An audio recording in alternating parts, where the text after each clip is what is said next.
Tea time ಸ್ನ್ಯಾಕ್ಸಿಗೆ ಅಥವಾ ಮಕ್ಕಳ lunch ಬಾಕ್ಸಿಗೆ ಏನಾದರೂ ಒಂದು ರುಚಿಯಾಗಿರೋ ಅಂಥ ಖಾರವಾಗಿರೋ ಅಂಥ ತುಂಬ ಒಳ್ಳೆಯ ರೆಸಿಪಿ ಬೇಕು ಅಂತ ಅಂದರೆ ಈ ಒಂದು ವಿಡಿಯೋನ ಸೇವ್ ಮಾಡ್ಕೊಳ್ಳಿ, ಮಿಸ್ ಮಾಡದೆ ಟ್ರೈ ಮಾಡಿದವರು ಕಮೆಂಟ್ ಮಾಡೋದನ್ನು ಮರಿಬೇಡಿ. ಹೇಗಿರುತ್ತೆ ಅಂತ ಹೇಳಿದ್ರೆ ಅದ್ಭುತವಾಗಿ ಬರುತ್ತೆ.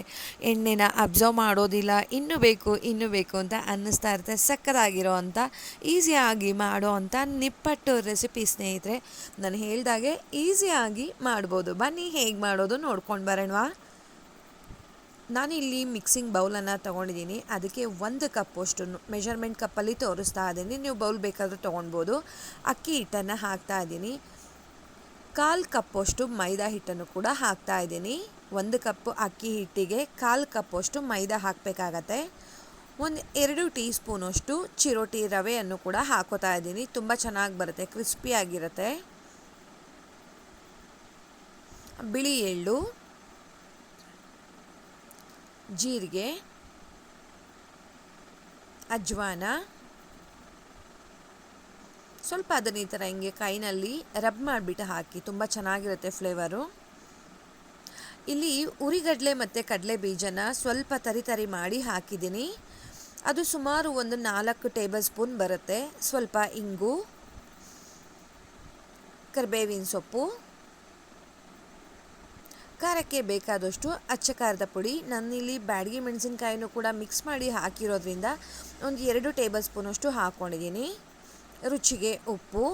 ಇಷ್ಟನ್ನು ಡ್ರೈ ಮಿಕ್ಸ್ ಮಾಡ್ಕೊಳ್ಳೋಣ. ನಾನಿಲ್ಲಿ ಕಡಲೆ ಬೀಜನ ಹುರಿದ್ಬಿಟ್ಟು ಪುಡಿ ಮಾಡ್ಕೊಂಡಿಲ್ಲ, ಹಾಗೇ ಒಣಗಿರೋ ಕಡಲೆ ಬೀಜ ಮತ್ತು ಉರಿಗಡಲೆ ಎರಡನ್ನೂ ಕೂಡ ಜಸ್ಟ್ ಅದನ್ನು ತರಿಯಾಗಿ ಮಿಕ್ಸಿ ಮಾಡ್ಕೊಳ್ಬೇಕು. ನೋಡಿ, ಮಿಕ್ಸಿಂಗ್ ಆಗಿದೆ. ಇವಾಗ ಇದಕ್ಕೆ ಒಂದು 2 ಟೇಬಲ್ ಸ್ಪೂನಷ್ಟು ಅಷ್ಟೇ ತೊಗೊಂಡಿರೋದು, ಜಾಸ್ತಿ ಎಣ್ಣೆ ತೊಗೊಂಡಿಲ್ಲ.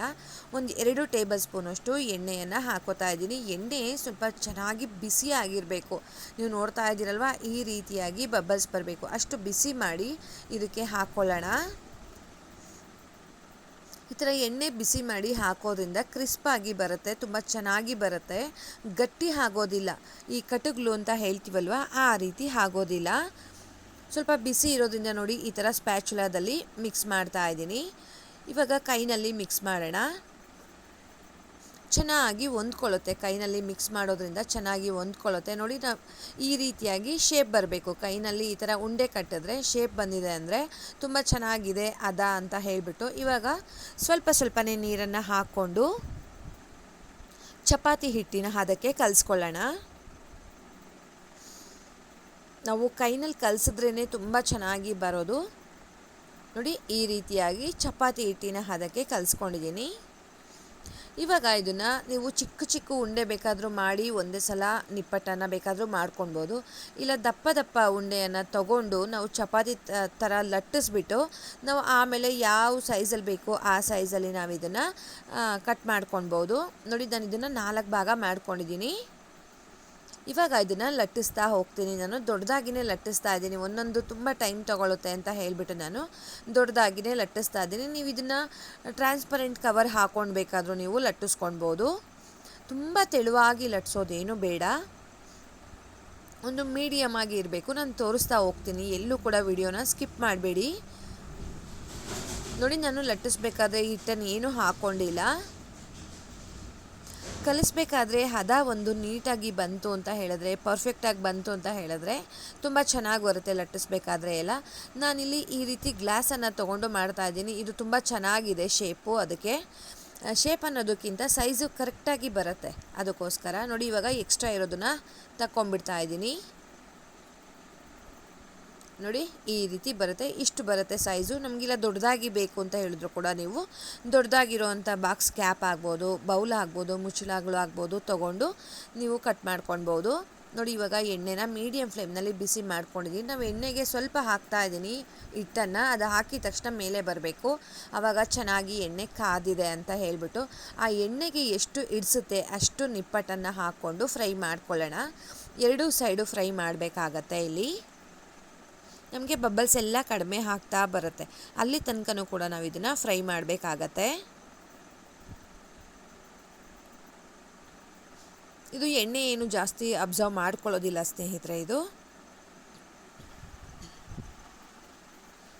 ನೋಡಿ, ಈ ರೀತಿಯಾಗಿ 2 ಸೈಡು ಕೂಡ ಚೆನ್ನಾಗಿ ಫ್ರೈ ಮಾಡ್ಕೊತಾ ಇದ್ದೀನಿ. ನಾವು ಕ್ರಷ್ ಮಾಡಿ ಹಾಕಿರೋ ಅಂಥ ಕಡಲೆ ಬೀಜ, ಕಡಲೆ, ಕರಿಬೇವಿನ ಸೊಪ್ಪು, ಜೀರಿಗೆ ಪ್ರತಿಯೊಂದು ಸಿಗ್ತಾ ಇರುತ್ತೆ ಅಲ್ವಾ ತಿನ್ನಬೇಕಾದ್ರೆ. ಆಹಾ ಎಂಥ ರುಚಿ ಇರುತ್ತೆ ಗೊತ್ತಾ. ನೋಡಿ ಇವಾಗ ಬಬಲ್ಸ್ ಎಲ್ಲ ಕಡಿಮೆ ಆಗಿದೆ. ಇವಾಗ ಸಪ್ರೇಟ್ ಮಾಡ್ಕೊತಾ ಇದ್ದೀನಿ ಎಣ್ಣೆಯಿಂದ. ಇದೇ ರೀತಿಯಾಗಿ ಪ್ರತಿಯೊಂದು ಇಬ್ಬೆನೂ ಕೂಡ ನಾನು ಚೆನ್ನಾಗಿ ಡೀಪ್ ಫ್ರೈ ಮಾಡ್ಕೊತಾ ಇದ್ದೀನಿ. ಈಸಿಯಾಗಿ ಮಾಡ್ಕೊಂಡ್ಬಿಡ್ಬೋದು. ಟೀ ಟೈಮ್ ಸ್ನ್ಯಾಕ್ಸ್ ಆಗಿಯೂ ಕೂಡ ಇದನ್ನು ಮಾಡ್ಕೊಳ್ಬೋದು. ಅಥವಾ ಹಬ್ಬಗಳಲ್ಲಿ ಮನೆಯಲ್ಲಿ ತಿನ್ನಬೇಕು ಅನ್ನಿಸ್ದಾಗ ಎಲ್ಲ ಈ ರೀತಿ ಮನೆಯಲ್ಲಿ ರೆಡಿ ಮಾಡ್ಕೊಳ್ಳಿ ಸ್ನೇಹಿತರೆ. ನಾನು ತೊಗೊಂಡಿರೋ ಅಂಥ ಜಸ್ಟ್ 1 ಕಪ್ಪು ಅಕ್ಕಿ ಹಿಟ್ಟಲ್ಲಿ ನೀವು ನೋಡ್ತಾ ಇರ್ಬೋದು ಎಷ್ಟೊಂದು ಆಗಿದೆ ಅಂತ. ಪೂರ್ತಿ ಬೌಲ್ ಆಗಿದೆ. ಸೊ ನೀವು ಕೂಡ ಈ ಒಂದು ಈಸಿ ಆಗಿರೋ ಅಂಥ ನಿಪ್ಪಟ್ಟು ರೆಸಿಪಿಯನ್ನು ಟ್ರೈ ಮಾಡಿ. ನಿಮ್ಮೆಲ್ಲರಿಗೂ ಕೂಡ ತುಂಬ ಇಷ್ಟ ಆಗತ್ತೆ. ನೋಡ್ತಾ ಇರ್ಬೋದು ಎಷ್ಟು ಚೆನ್ನಾಗಿ ಬಂದಿದೆ ಅಂತ ಹೇಳಿ. ತುಂಬ ಕ್ರಿಸ್ಪಾಗಿರುತ್ತೆ. ನೀವೊಂದು ಏರ್ ಟೈಟ್ ಕಂಟೈನರ್ನಲ್ಲಿ ಹಾಕಿಟ್ರೆ ಸುಮಾರು 1 ತಿಂಗಳಾದರೂ ಕೂಡ ಇದು ಮೆತ್ತವ ಆಗೋದಿಲ್ಲ. ತುಂಬ ಚೆನ್ನಾಗಿ ಬರುತ್ತೆ. ನೋಡಿ ಇವಾಗ ರೆಡಿ ಆಗಿದೆ. ನೀವೇ ನೋಡ್ತಾ ಇರ್ಬೋದು ಎಷ್ಟು ಚೆನ್ನಾಗಿ ಬಂದಿದೆ ಅಂತ. ತುಂಬ ಚೆನ್ನಾಗಿ ಬಂದಿದೆ. ಈಸಿಯಾಗಿ ಕ್ವಿಕ್ಕಾಗಿ ಮಾಡೋ ಅಂಥ ನಿಪ್ಪಟ್ಟು ರೆಸಿಪಿ ನಿಮ್ಮೆಲ್ಲರಿಗೂ ಕೂಡ ಇಷ್ಟ ಆಗಿದೆ ಅಂತ ಅಂದ್ಕೊಂಡಿದ್ದೀನಿ. ನೋಡಿ ತುಂಬ ಚೆನ್ನಾಗಿ ಬಂದಿದೆ. ಹೋಗಿ ಬರಲಾ? ಬಾಯ್ ಸ್ನೇಹಿತರೆ, ನಮಸ್ತೆ.